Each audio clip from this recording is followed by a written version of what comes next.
dal leen ak jàmm ki seen xibaaru mbatit dañu koy doore ak waxtaanee li nga xam ne moo jàpp jëm ci première édition Jalika di journée africaine du livre du Kajoor nga xam ne moo di éditrice bi lay diit poétesse di Annaly Ngaye moo koy amal journée bi la nag jàpp jëm ci wàllu fësal lépp lu jëm ci wàllu mboor mbatit taarix bi nga xam ne fës na loolu ci Kajoor ak li ko wër waaye nit daare ko it ci wàllum mbind ak wàllum taalifa festival bi lee ak nu mu nar a tëree nañu ko déglu moom Annaly Ngaye.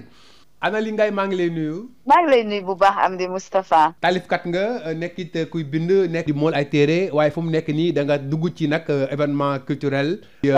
festival boo xam ne ñu ngi ko tibbee Jalika muy journée du livre journée africaine du livre du Kajoor. alors lan mooy particularité wu boobule festival.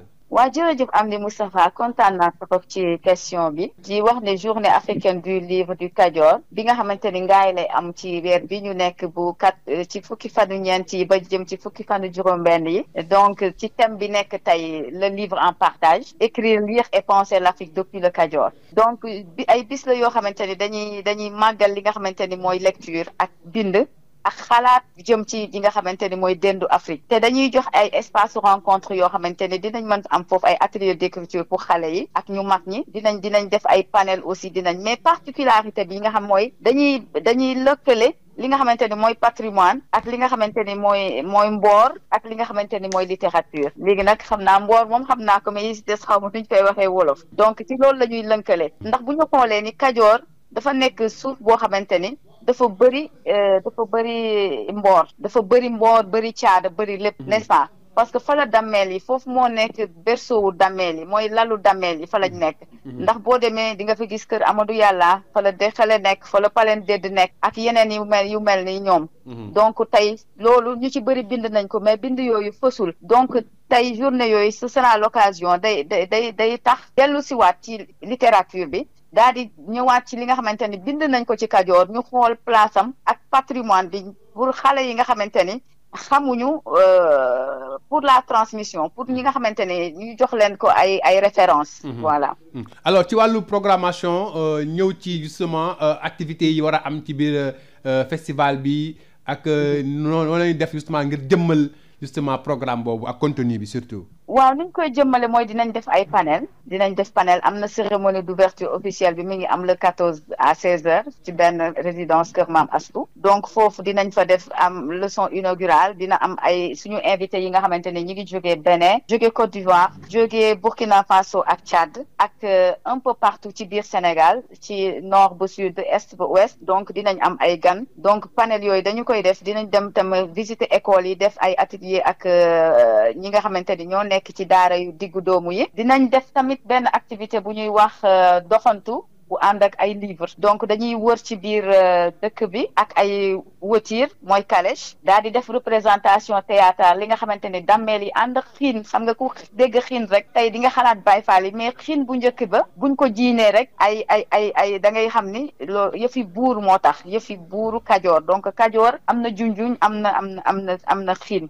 donc bu ñu àndeef ñoom bu ñu demee ba ci ay zone yu stratégique dañuy wàcc daal di lire bi lecture bi dafay ànd ak benn représentation théâtrale am nañu tamit benn représentation théâtrale bu ñuy wax Gajalde buy wane nag li nga xamante ni moo xewoon ci xeex boobu nga xamante ni moo libéré Kayoor ci jugu le Grand Jolof muy la bataille de Danki bi nga xamante ni Amari Ngoone Sobel moo ko jiite woon te papam Déthié Ndiogou nekkoon tawat mu dem jiite xeex boobu daal di libéré fi nga xamante ni mooy Kajoor. jërëjëf Annaly Ngaye jóge ci loolu wax ne li nga xam ne moo di festival Femme Film Fest yi ay bés bi ñu génn la ñu tàmbalee lépp lu jëm ci wàllu xew-xew yi am na ay projection de film am na it ay gëstu jàpp jëm ci place su jigéen ci biir cinéma ak it naka la ñu mën a def ba lépp lu jëm ci wàllu art ak cinéma mën a gën a jëmmal li nga xam ne moo di xeex bi nga xam ne jigéen ñi ngi koy xeex jàpp jëm ci wàllu autonomisation ak lu ni mel ki nga xam ne moo di docteur Rama Salla Dieng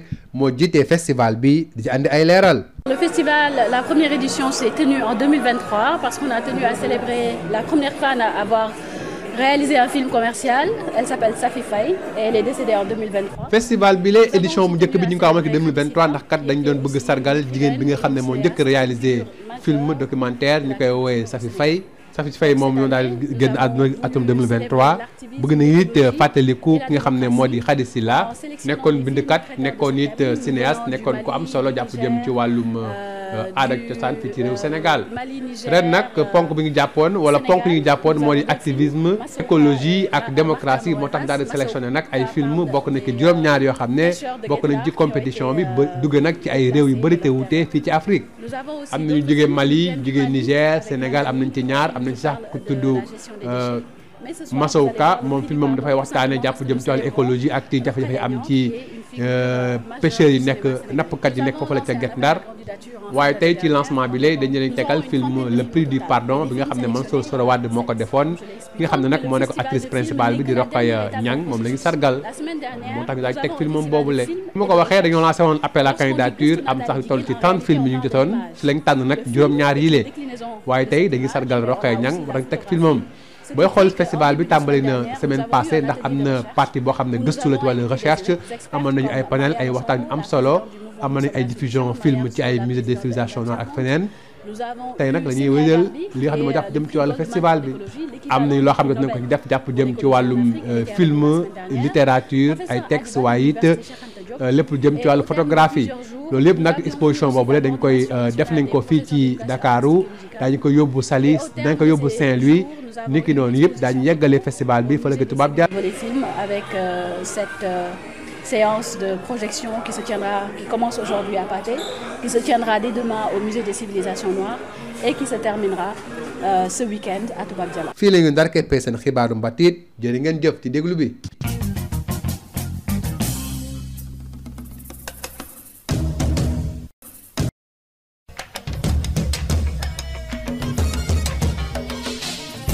Bonjour et bienvenue dans votre journal de la culture. Première édition des Djalika 2025, Journées africaines du livre du Kadior, une initiative de la poétesse et éditrice Annaly Ngaye qui entend réconcilier l'histoire, le terroir, le patrimoine et la littérature à travers ces journées qui seront riches en événements culturels, littéraires, mais aussi artistiques. Voici Annaly Ngaye qui nous en parle d'ailleurs.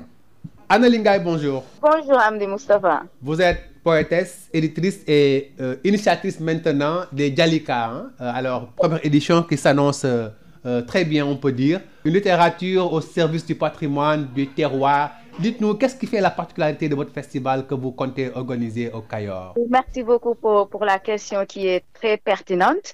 Maintenant, ce qui fait la particularité, on a vu qu'il y a pas mal de festivals qui se font au Sénégal et plus précisément dans la région de Thiès où se trouve Ngaye. Mais la particularité de ces journées, c'est le lien entre le patrimoine, l'histoire et la littérature. C'est trois dimensions parce que le Cayor, principalement Ngaye qui est le cœur du Cayor, est une terre d'histoire, une terre de rencontres, une terre d'exil aussi. Donc, du coup, c'est une terre qui est remplie d'histoire et de patrimoine. On a Danki là-bas, on a Kër Amadou Yalla, on a Palended, on a aussi beaucoup de sites qu'on peut mettre en lien avec la littérature. Et beaucoup de gens ont écrit sur ça. Mais ces écritures-là ne sont pas mises en lumière. Donc, ce sera l'occasion de revisiter ce patrimoine littéraire qui est en relation avec l'histoire du Cayor et aussi avec le patrimoine matériel et immatériel de ce terroir-là, qu'est Ngaye Mékhé. Surtout, qu'est-ce qui fera attraction durant donc ces journées africaines du livre du Cayor? Donc, pour le programme, on va visiter les écoles, on va animer des ateliers d'écriture avec les collégiens, les lycéens. On aura aussi ce qu'on appelle notre balade littéraire qui se fera en calèche avec une représentation théâtrale des Damel du Cayor, avec les rines. Les rines, vous savez, c'est les tambours royaux. Donc, il y aura aussi, donc on va choisir des zones stratégiques.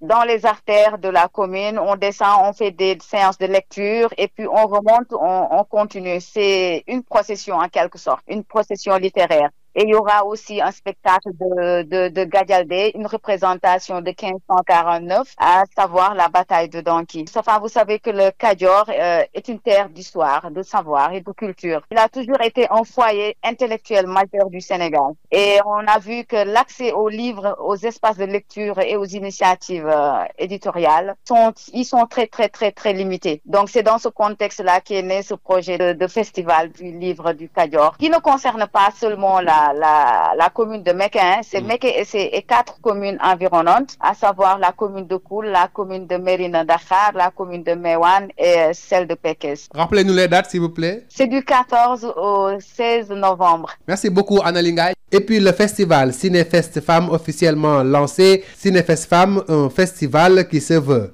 à la fois à la croisée de la recherche, mais aussi des imaginaires africains, surtout par rapport au traitement de l'image de la femme dans le cinéma. Voici Dr Ramassala Dieng qui nous en parle. Le festival, la première édition s'est tenue en 2023 parce qu'on a tenu à célébrer la première femme à avoir réalisé un film commercial. Elle s'appelle Safi Faye et elle est décédée en 2023. Nous avons aussi tenu à célébrer Khady Sylla, qui était aussi une écrivaine et une cinéaste, une figure majeure de la culture au Sénégal.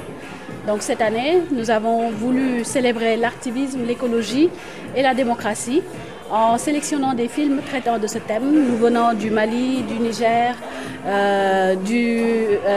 Mali-Niger, Sénégal. Nous avons 2 films, Massaoka et Martha Moreras. Massaoka parle des pêcheurs de Guet-Ndar qui ont été déplacés de leur terrain. Nous avons aussi d'autres films qui nous viennent du Mali, avec Manani, un film qui parle de la gestion des déchets. Mais ce soir, vous allez voir le prix du pardon, tout simplement parce que nous célébrons Rokhaya Niang, qui est une figure majeure du cinéma sénégalais. Nous avons lancé un appel à candidature en fin d'année dernière, en novembre. Nous aurons une trentaine de films au total, mais des films sélectionnés, il y en a 7, comme je l'ai expliqué. Comprendre que le festival de films n'est que la dernière étape d'un processus. La semaine dernière, nous avons un festival de films et de recherche. Et lorsqu'on dit Gëstu Natali Jigéen, en réalité, on parle de l'image. Le film est une déclinaison de cette image, mais on a aussi la photographie. Ce qui fait qu'en début de semaine dernière, nous avons eu un atelier de recherche où nous avons invité des expertes comme Mariam Sonko, la présidente du mouvement Nous sommes la solution, Mariam Sow, la présidente de Enda Tiers-Monde. Nous avons eu Semia Garbi, qui est le prix Goldman pour l'écologie, l'équivalent du prix Nobel pour l'écologie en Afrique. Elle était avec nous la semaine dernière. Professeur Adiba de l'université Cheikh Anta Diop. Et au terme de plusieurs jours, nous avions eu aussi la coordination nationale des professeurs d'éducation artistique et musicale. Et au terme de ces jours, nous avons eu une exposition photo au musée des civilisations noires le mercredi, que nous avons déplacée à Saint-Louis, au musée de la photo de Saint-Louis. Et ce week-end, nous aurons cette même exposition à Toubab Diala. Aujourd'hui, donc, c'est le volet film que nous lançons, après le volet recherche, après le volet photo. Nous lançons le volet film avec cette séance de projection qui commence aujourd'hui à Pathé, qui se tiendra dès demain au musée des civilisations noires et qui se terminera ce week-end à Toubab Diala. C'est la fin de votre journal de la culture. Merci de l'avoir suivi.